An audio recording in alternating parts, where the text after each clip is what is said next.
Hello, friends. Welcome to the Wellness Inspired Podcast, a place where you can find inspiration, motivation, and empowerment in the pursuit of a wellness lifestyle. I'm your host, Sheri Davidson. I'm a wellness coach, acupuncturist, trail runner, and former interior designer in Houston, Texas. And I am deeply passionate about health and well-being. And as always, I'm here with my co-host, Finn. And if you're new here, Finn is my terrier mix rescue dog, trail running partner, and loyal companion. He is also a therapy dog and greeter at Element 5 Acupuncture and Wellness. And we are in the middle of a neuro wellness series. So here's a quick recap if you're just joining in. Episode 1 of the series was about what it feels like when your nervous system is stuck in survival mode. Episode 2 was about HRV and how we actually measure that. Episode 3 was about why you can't turn off at the end of the day, even when work is technically done. And at the end of episode 3, I told you where we were headed next. What happens when someone doesn't just have a hard evening, they've hit burnout. And why rest on its own so often doesn't fix it. That's today, so let's get into it.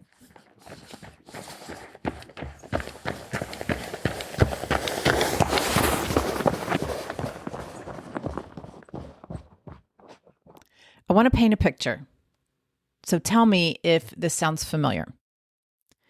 You finally took the time off. Maybe it was a real vacation, somewhere with a beach, a spa day, an actual unplugged week. Maybe it was simpler than that.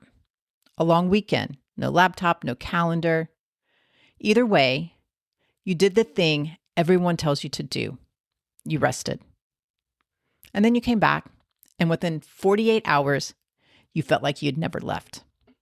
Not gradually, fast. The tightness came back in your shoulders before your first Monday meeting even started. The dread showed up before the inbox did. Whatever restoration happened over that week evaporated almost the second you step back into your actual life. And sometimes it happens before you even get home. It happens in the car ride on the way to the airport, coming home. But here's the part that really gets people. It's not that the vacation didn't help at all. You probably did feel better for a few days, maybe even genuinely relaxed. But it didn't hold. It wasn't durable. And that's confusing because everything you've been told says rest is the fix. Sleep more, take a break, recharge. So when it doesn't work, the story people tell themselves is, I guess I just don't know how to relax. I need a longer vacation, or I need to want it more. But I want to offer you something different today because what I've seen in my years of practice over and over across every kind of person is that it isn't a reset problem. It's not that you took the wrong kind of vacation or not enough of one. And here it is. It's that burnout and ordinary tiredness are not the same condition, and they don't respond to the same fix. So I'm curious if this sounds familiar to any of you, and I'm going to guess that yes, it does, because I hear it a lot in my clinic. So let's talk about why. I want to give you some context here because I don't think people realize how real this distinction is. In 2019, the World Health Organization added burnout to the IDC, the International Classification of Diseases, and what they specifically call an occupational phenomenon. Not a diagnosis exactly, but a named, defined syndrome distinct from generic stress or fatigue.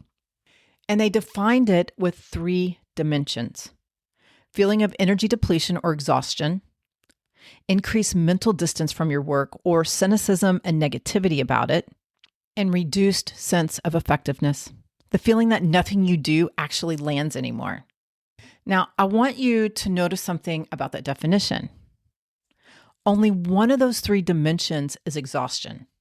The other 2, the cynicism, the sense that your effort doesn't matter anymore, those aren't things a nap fixes. Those are signs of a nervous system and a mind that have been running in survival mode for so long that they've started to protect themselves by caring less. And that's not a character flaw either. That's adaptation. And that is a sign of intelligence. So when we talk about burnout, we're not talking about a more intense version of being tired. We're talking about a different physiological and psychological state, one where simple depletion has tipped into something closer to system level protection. And that matters because it means the fix has to be different too. Here's a distinction that I think is important because once you see it, you can't unsee it. The stressor and the stress are two different things. The stressor is the thing itself, the deadline, the difficult boss, the caregiving load, the inbox. The stress is what the stressor does inside your body, the cortisol, the adrenaline, the sympathetic activation, the physiological charge that gets generated in response.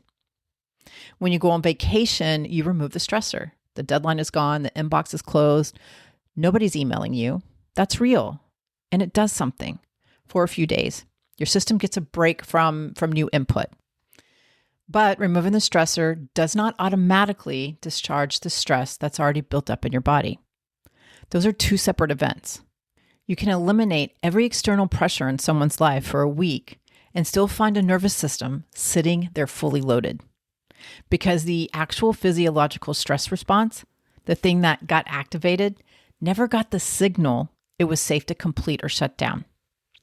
And this is the same idea that we talked about with the zebra, why zebras don't get ulcers in episode 3. The stress cycle needs to complete, not just the stressor needs to disappear. Emily and Amelia Nagoski wrote an entire book about exactly this. It's called Burnout, The Secret to Unlocking the Stress Cycle. And if this episode resonates with you, I would put it on your list. I'll put it in the show notes if you want to go there and grab it. Their core argument in the book is almost exactly what I see in the clinic all the time. You can deal with the stressor completely, so you can quit the job, end the relationship, or take a leave, but still be walking around with an incomplete stress response running in the background because dealing with the stressor and dealing with the stress were never the same task. And that's why vacation works for 7 days and then collapses the second you're back near the original stressor, or honestly, near any stressor. The charge was still there. It just didn't have anything to react to for a week. Now, I want to be honest about something here because it's, burnout is much more nuanced than this. Completing the stress cycle is real, but it's not the whole story of burnout. Burnout doesn't come only from an incomplete physiological loop. It comes from a mismatch between what a job or life is asking of you and what you actually have to give. Research on burnout has pointed to this for decades. Workload that doesn't let up, a lack of control over your own days, feeling unrecognized for what you do, a breakdown in community and support, unfairness, and work that no longer lines up with what you actually value. So no, closing the loop every night doesn't resolve all of that on its own. But closing the loop is the first step. And here's why it has to come first. When your nervous system is locked in survival mode, making real change is genuinely hard.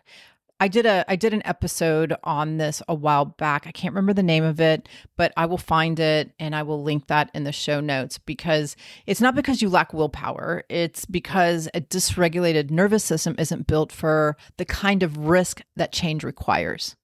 It's built to keep you safe inside the pattern you're already in, even when that pattern is burning you out, even when you're right up against collapse. That's not a contradiction. That's exactly what it's designed to do. So if you don't address the regulation piece first, you're more likely to stay stuck in the very position that's hurting you because your nervous system reads staying put as safer than the unknown of change. Regulation comes first. Everything else, the boundary, the job change, the harder conversation, builds from there. So to give you an example of this, I have a patient. We'll call her Maria. That's not her real name, but we'll call her Maria. She's in her mid-30s. She worked in healthcare administration, the kind of job where the pressure never really has an off season. She had taken 2 actual vacations that year, and real ones, out of the country, phone off. In fact, one was a wellness retreat. And guess what? She came back from both feeling worse within days. And she was starting to believe something was wrong with her ability to relax. So she blamed it on being like a type A personality. Well, when we started working together, we found that she wasn't someone who needed more rest. It was someone whose baseline sympathetic activation had been elevated for so long that her system had stopped registering safe as an available state, vacation or not. She didn't need the permission to rest. She'd given herself that plenty of times. She needed her nervous system to physiologically learn again what safety felt like. And that's a different job. So if rest alone doesn't complete the cycle, what does? The Nagoski's research points to specific things that physiologically discharge stress, not just distract from it. Now, I have talked about these a little bit in previous episodes, but this is underneath a little different context. So some of those are physical movement, especially anything rhythmic. So walking, running, dancing. Also deep, slow breathing, especially with a longer exhale. That longer exhale stimulates the vagus nerve, which activates the parasympathetic nervous system. Genuine social connection. So this is not a status update. It's an actual conversation where you feel met. Also laughter, even crying, which one people are most surprised by. But yes, crying is a real discharge mechanism, not just an emotional overflow. And the last one is creative expression. That counts too. And notice what's on the list and what isn't. Sleep isn't on the list. Sleep is essential and it's important, but it's restorative, not a discharge. And a beach isn't on the list either, unless something on that beach actually moved the physiology. So a swim, a long walk, an actual laugh with someone you love. The vacation can be the container, but it's not automatically the mechanism. Also, breath work deserves real credit here too. It's one of the most direct ways to signal your nervous system that it's safe to downshift. I know it sounds super simple, and it's not a small claim. The Heart Math has built an entire biofeedback system around exactly this. Paced breathing with real-time feedback, and it works. I use it with my patients in the neuro wellness program that I created, and I talk about it a little bit in episode 2. So I will also link that in the show notes. So where does acupuncture and herbal medicine come in? And for me, it isn't a replacement for any of that or any of the things that we've talked about. It's as support, a different entry point into the same pathways from both an energetic and physiological perspective. Acupuncture works on the vagal and HPA axis mechanism directly. Certain herbal formulas support that same axis pharmacologically. Acupuncture and herbs layered alongside practices that we know already work, that's the movement, the breath, the connection, they tend to make everything else land faster and hold longer. And that's the role they play in my practice. And that's why I keep coming back to them in this series. It's not the only way, but one more way, and one that I happen to know really, really well. In traditional Chinese medicine, we have a language for the specific state too. We talked about liver qi stagnation back in episode 3, the tight shoulders, wired, can't settle even though you're exhausted pattern. Burnout takes that a step further into something we call shin disturbance, when it's not just tension anymore, but the mind and spirit themselves are losing their footing. Liver qi stagnation and shin disturbances are related patterns, and TCM has been mapping the relationship between them for 2,000 years. Now, I'm going to give that its own full episode next because it deserves one. So episode 5 goes deep into the TCM framework behind all of this if you're interested. Okay, so here's what I want you to walk away with today. If you're rested and it didn't hold, that doesn't mean you're bad at resting. And it doesn't mean you need a longer vacation. It means you were treating the stress problem with a stressor solution. Two different things. The deadline can disappear completely And the charge it left behind can still be sitting in your body, waiting for a real signal that it's safe to stand down. And that signal gets built, not found. Movement, breath, connection. And for many of the people I work with, acupuncture and herbal support layered on top of that. Whatever combination actually reaches your nervous system is the way to go. Also, walk away knowing that needing more than rest isn't failure. It's just what it takes to come back from a real burnout rather than just being tired. And before we end, I think this is a great place to talk about my neuro wellness program. This is exactly all of this content that I am talking about in, I think this is episode 4 of the series, is exactly why I built the coherence protocol the way I did. Acupuncture and herbal medicine work directly on the vagal and HPA axis pathways that we've been talking about today. The physiological piece, the part that doesn't wait around for you to have willpower. The program also includes biofeedback, HRV tracking and training. This gives you a way to actually see your nervous system moving from activation into recovery. So the shift isn't just a feeling, it's visible.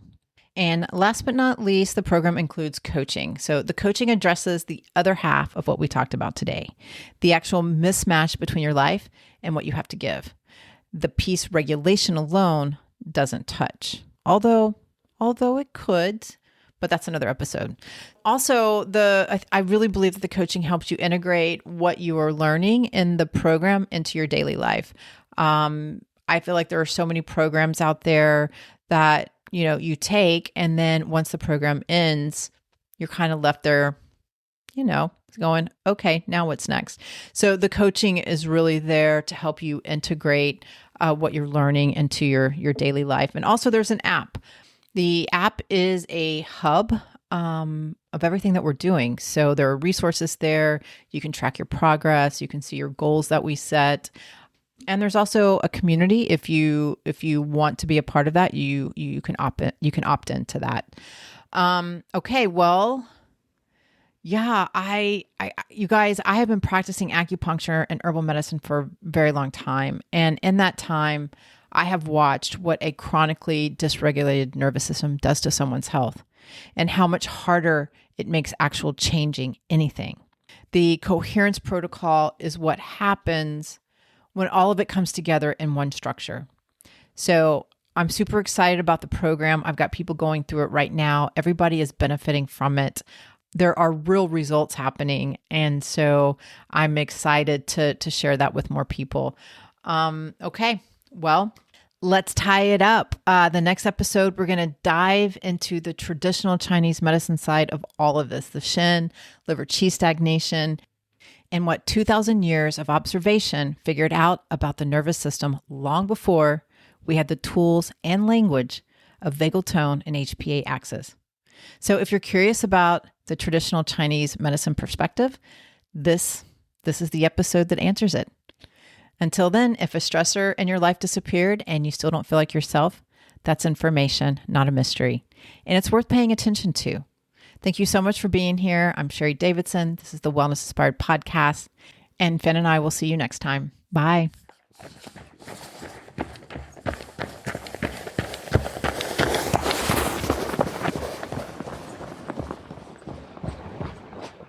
If you like what you hear, please subscribe to the podcast and share with your family and friends. You can also give me a rating and review wherever you listen to your podcast. It helps others find me as well.